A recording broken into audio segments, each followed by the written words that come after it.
Olá, pessoal, eu sou a professora Isa Novas, criadora deste canal do YouTube, também do Instagram, @IsaNovasRodrigues. Aliás, tem TikTok também, tá? A Pro aqui também está no TikTok. E eu estou muito contente porque nós já estamos no capítulo 11 desse livro, o segundo romance do Machado de Assis, A Mão e a Luva, e nós estamos agora no capítulo 11. E aliás, eu aguardo vocês lá no meu Instagram, @IsaNovasRodrigues. Vamos começar.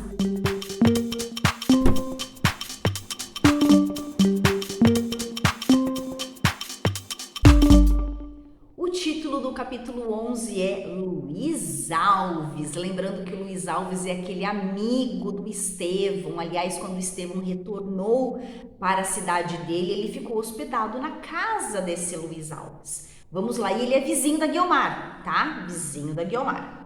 Durante uma inteira e comprida semana, deixou Estevão de aparecer no escritório onde trabalhava com Luiz Alves. Não apareceu também em Botafogo, ninguém o viu em todo esse tempo nos lugares onde ele era mais ou menos assíduo. Foram 6 dias, não digo de reclusão absoluta, mas de completa solidão, porque ainda, nas poucas vezes que saiu, fê-lo sempre a horas ou em direções que a ninguém via e de ninguém era visto.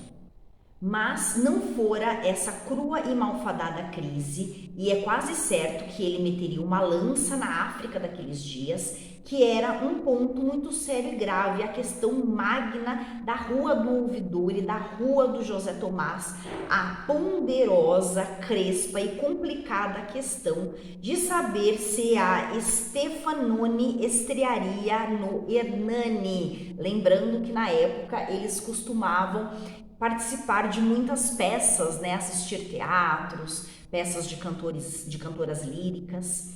Esta questão de que o leitor se ri hoje, como se hão de rir os seus sobrinhos de outras anáguas, esta pretensão a que se opunha a Lagrua, alegando que o Hernani era seu, pretensão que fazia gemer as almas e os prelos daquele tempo, era coisa muito própria a espertar os brios do nosso Estevão, tão macharel das coisas mínimas como recruta das coisas máximas. Tá falando aqui das cantoras líricas, tá? A Lagrua era uma cantora lírica.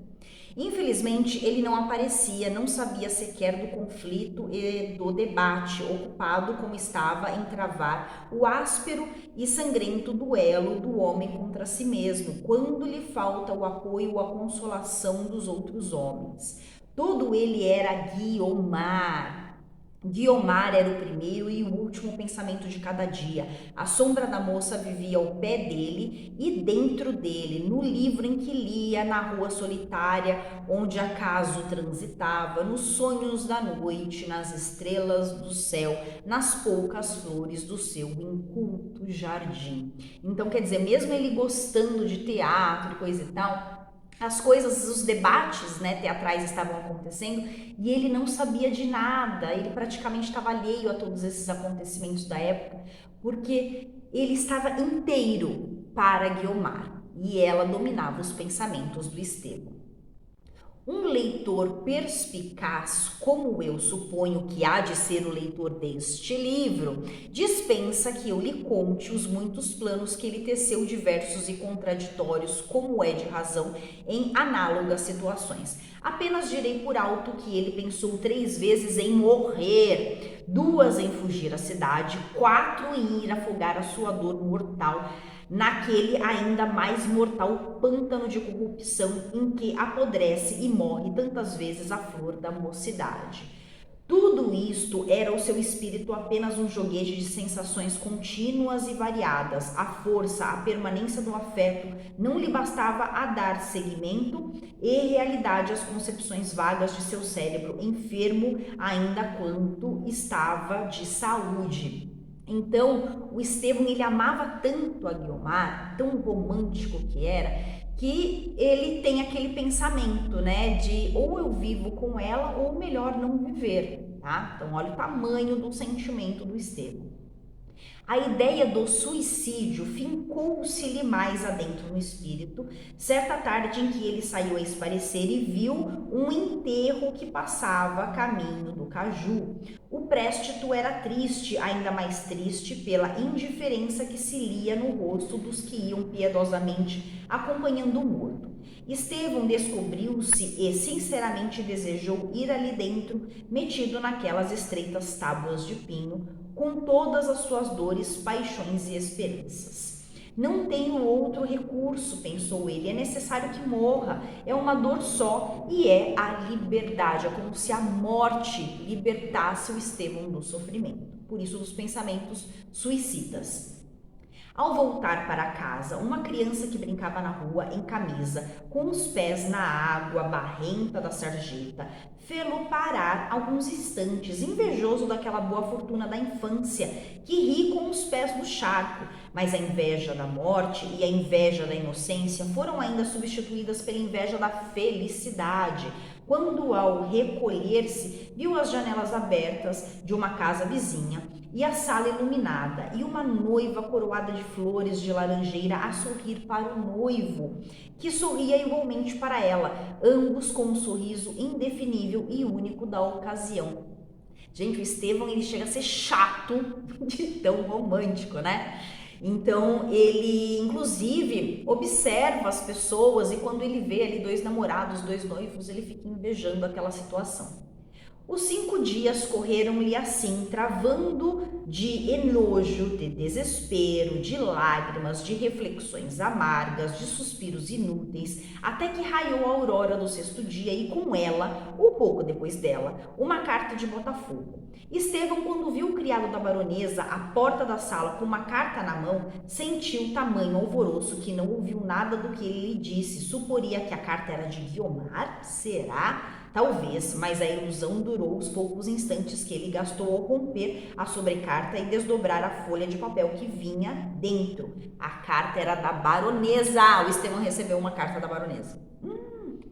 A baronesa perguntava-lhe graciosamente se ele havia morrido e pedia que fosse falar-lhe acerca da demanda que ela trazia. Estevão chegara já ao estado de só esperar um pretexto para transigir consigo mesmo, não podia havê-lo melhor. Escreveu rapidamente 2 linhas de resposta e a 1h da tarde apeava-se de um tílburi à porta da funesta e deliciosa casa onde havia passado os melhores e os piores momentos da sua vida. Olha só, então a baronesa mandou uma carta para o Estevão, ele recebeu essa carta e foi então conversar com a baronesa. Era o pretexto que ele precisava para ir visitá-la, né? Sabe por que razão lhe dei este incômodo, além do prazer que tinha em vê-lo? Perguntou a baronesa logo depois dos primeiros cumprimentos. Disse-me que era por causa da demanda. Sim, precisamos assentar algumas coisas antes da nossa partida. Sai da corte? Vamos para a roça. Estevão empalideceu. Na situação dele, aquela viagem era a melhor coisa que lhe podia acontecer. Contudo, fez-lhe mal a notícia. A conversa que se seguiu foi toda sobre o assunto forense e durou uma longa hora sem que aparecesse Guiomar. Ao despedir-se, atreveu-se Estevão a perguntar por ela. Anda passeando, respondeu a baronesa. Então, o pedido da baronesa tinha relação com a questão de trabalho mesmo, né? O Estevão estava prestando um serviço como advogado junto com Luiz Alves e a baronesa iria partir. Nessa visita, Estevão não viu Guiomar, tá? Então ele ficou um pouco entristecido por saber dessa partida, dessa viagem e também por não conseguir ver a Guiomar. Estevão despediu-se da constituinte, que o acompanhou até a porta da sala, repetindo-lhe algumas recomendações que o advogado mal pôde ouvir e absolutamente lhe não ficaram de memória. A esperança de ver a moça levara-o mais que tudo àquela casa, e saía sem ter o gosto de a contemplar ainda uma vez. Mais do que isso, ameaçado de a não a ver tão cedo, ou quem sabe se nunca mais. Ia ele a refletir nisso e aproximar-se da porta onde parava ao mesmo tempo um carro.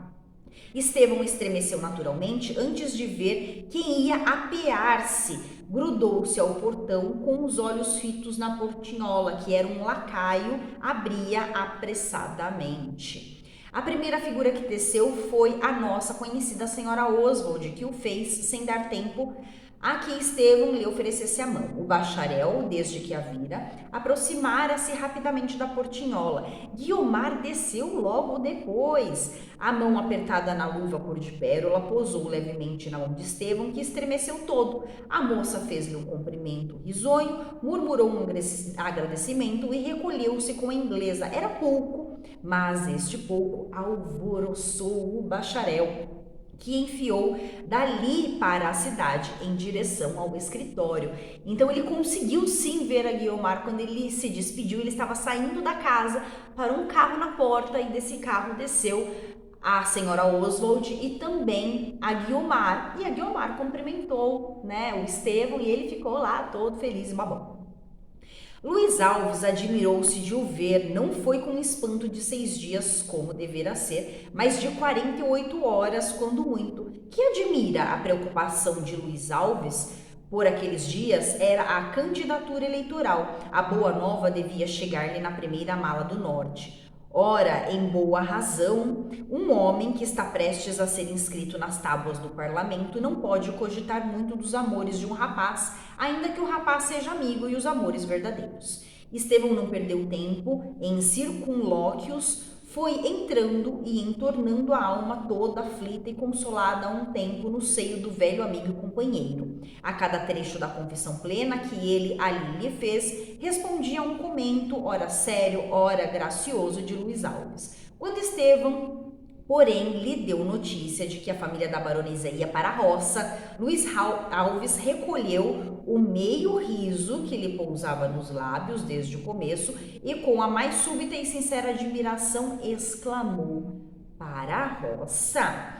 Disse-o agora mesmo a baronesa, mas... Opa!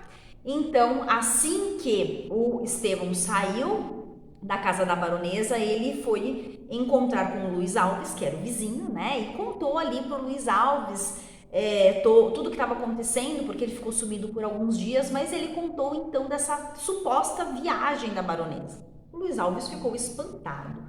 Luiz Alves não acabou, olhou ainda meio duvidoso para Estevão e ficou algum tempo calado, a roçar o queixo com a faca de marfim e a olhar para uma gravura que pendia na parede fronteira. Na situação em que estou, continuou Estevão, hás de dizer que a viagem é uma felicidade para mim, pois não é. Não admito a viagem. Se ela sair da corte, eu saio também. Tu estás doido, talvez. Luiz Alves saiu daquela natural indiferença com o que ouvia e lhe falava sempre em tal assunto. Falou-lhe carinhoso, talvez pela primeira vez na vida. O que lhe disse foi apenas uma edição aumentada do que lhe havia dito em anteriores ocasiões. Agora, com maior fundamento, porque depois do formal desengano de Guiomar não havia outro recurso mais que ir esquecê-la de tudo. Oh, isso nunca, interrompeu Estevão. Demais, não sei. Não estou certo se ela falava de coração naquela tarde. Ele ainda quer acreditar que tem alguma chance com a Guiomar. A candidez com que Estevão disse isso era a fiel tradução do seu espírito, e a razão de tais palavras não a procure o leitor em outra parte mais que não seja aquele sorriso de há pouco, ao pé do carro, sorriso que lhe bailava no cérebro como raio de sol coado por entre nuvens negras de tempestade. Luiz Alves sacudiu a cabeça e enfiou os olhos pelas folhas rabiscadas de uns autos que tinha diante e que entrou a folhear vagarosamente. Súbito, bateu uma pancadinha com a mão espalmada sobre os papéis e levantou a cabeça. Há um meio, talvez, de saber tudo, disse ele, de saber se ela verdadeiramente te ama, ou posso tentá-lo com uma condição. Qual? A condição de eliminares as tuas pretensões. Que diabo ganhas tu em nutrir uma paixão sem eficácia nem remédio? Então aqui o Luiz Alves está falando para ele, esquece ela, pelo amor de Deus. Esta promessa era a mais pura que se podia arrancar de um coração em que as gerações de esperança se sucediam quase sem solução de continuidade. Fê-la, todavia, Estevão, talvez com a secreta resolução de atrair. Luiz Alves ficou só daí a alguns minutos. As últimas palavras que disse ao colega foram 2 ou 3 pilhérias de rapaz, mas apenas ficou só, tornou-se sério e, inclinando o corpo para a frente, para os braços na secretária, e a raspar as unhas com um canivete. Ali esteve largo tempo, como a refletir longe de Estevão, que aliás já não ia perto e ainda mais longe dos autos que tinha diante de si. Mas em que pensava ele, se não era em Estevão, nem nos autos, nem também por agora nas suas esperanças eleitorais? Paciência, leitor, sabê-lo usar dali a nada. Contenta-te com a notícia de que, ao cabo de 20 minutos daquela abstração, Luiz Alves volveu a si, proferindo em alta voz esta simples palavra: não há dúvida, é uma ambiciosa. De quem que o Luiz Alves está falando? Será que é da Guiomar? E, descativado daquela preocupação, enterrou-se de todo na leitura dos autos. Então, alguma coisa está acontecendo. Lembrando que o título desse capítulo é Luiz Alves. Então, o Estevão vai até a casa da baronesa, a pedido da baronesa, conversa com ela sobre questões burocráticas, porque ela partiria para uma viagem junto com a senhora Oswald e com a Guiomar. Ele fica espantado, consegue ver a Guiomar de relance, fica todo felizão, coisa e tal, romântico que é, vai conversar com o Luiz Alves e o Luiz Alves faz uma proposta. Não, olha, se eu conseguir provar para você que a Guiomar não gosta de você, você deixa de ficar atrás dela, né? Porque o Luiz Alves está cansado dessa conversa, mas ao mesmo tempo, agora no final do capítulo, alguma coisa ficou ali no ar, né? Porque ele diz assim, não há dúvida, é uma ambiciosa. De que ele está falando? Da baronesa? Da Guiomar? E ao mesmo tempo Machado de Assis diz o seguinte: paciência, leitor, sabê-lo usar dali a nada. Então vamos aguardar que daqui a pouco saberemos o que o Machado de Assis está criando aí com o Luiz Alves, certo? Então é isso, espero que vocês estejam gostando desse livro. Até o próximo vídeo, beijos! Tchau, tchau!